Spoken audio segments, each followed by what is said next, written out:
Hello students, hope you all are safe. Here we start the first chapter of history. I hope you all have purchased the book. So please keep your books in your hands and try to understand the chapter. Here I will explain the chapter by using some key points, so please pay attention. The name of the chapter is Tracing Changes Through a Thousand Years. The study of the past is classified into many periods. The British divided Indian history into periods of ancient Hindu, medieval Muslim, modern British. Few historians accept this classification of history. This periodization of history based on religion is unique only to India because it negates the political, social, economic, and cultural developments in the subcontinent.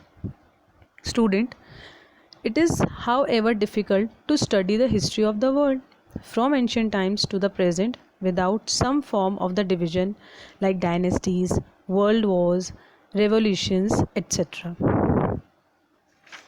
Therefore, for the sake of convenience, we categorize the history of the subcontinent into ancient before 8th century, medieval from 8th to 18th century, and modern after the arrival of the British until independence. Just as the subcontinent attracted foreign invaders from early times, the economic prosperity that several regions achieved from the 8th to 18th century attracted European trading companies to come to India. Hindustan.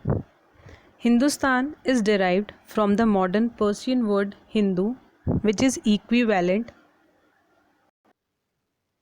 This term implied the region beyond the Indus River to the lands between Ganga and Yamuna. Jai Hind was coined by Major Abid Hassan Safrani of the Indian National Army as the shortened version of Jai Hindustan Ki. Students, the term Hindu implied the region beyond the Indus River to the lands between Ganga and Yamuna, which meant the areas of Punjab, Haryana, and the northern region. This was combined with the Iranian suffix stan, which resulted in Hindustan or the land of the Hindus. The term became popular during the rule of the Mughals as they referred the region centered on Delhi as Hindustan. In modern Persian, Urdu and Hindi, Hindustan and Hind refer to the current public of India. Okay.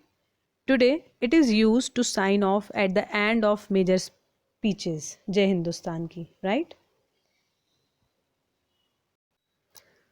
Sources.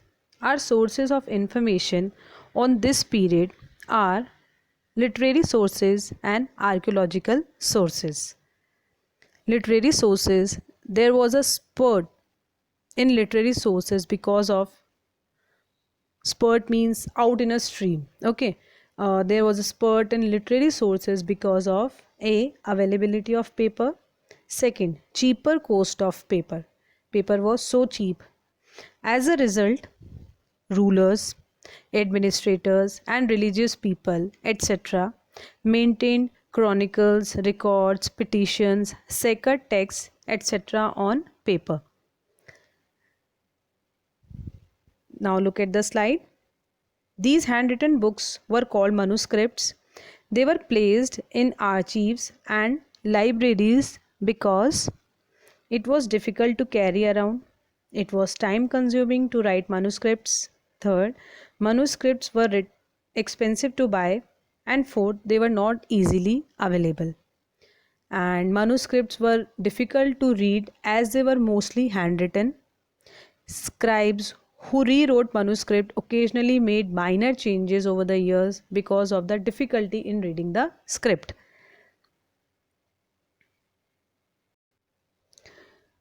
Therefore, historians have to study various manuscripts while analyzing the text. Okay, one more problem that historians face is when authors revise their chronicles over the years. We have evidence of Ziauddin Barani, who wrote his chronicle. Chronicle means a record of historical events. So he wrote his chronicle in 1356 and again in 1358. There is considerable variance between the two, but fortunately, historians came to know of the existence of the first version in the 1960s. Next is yours, archaeological sources. Archaeological sources available to us include monuments, temples, coins, tombs, ornaments, and paintings. Further, there are epic ornaments and paintings. So, many rulers in South India constructed temples like Brihadeshwar Temple, Lingaraj Temple, Sun Temple, and so on. Okay, in monuments, as you all have seen monuments, in monumental traces, we have mosques like Jama Masjid and Quwat ul Islam, forts like Red Fort, Agra Fort, and Amber Fort, tombs like Taj Mahal and Humayun's tomb. Palaces like those at Jaisalmer, Jaipur, Jodhpur, and minarets like Qutub Minar. Next, archaeological source is epigraphic source. They contain inscriptions in stone and copper plates. They give us valuable information about ruler, their conquest, trade, and prosperity. The third archaeological source is numismatic. Numismatic means the study of coins, gold and silver that throw light on political events and economic prosperity of the kingdom. Mughal miniature paintings also throw light on developments during this period. So students, here we completed the first part of this lesson. In the next video, we will read the second part. Till then, read the chapter carefully, tell archaeological sources, and solve the questions of your book related to this video only. Okay, I am repeating again, solve the question of your book related to this video only. Okay, take care, stay safe, stay at your home.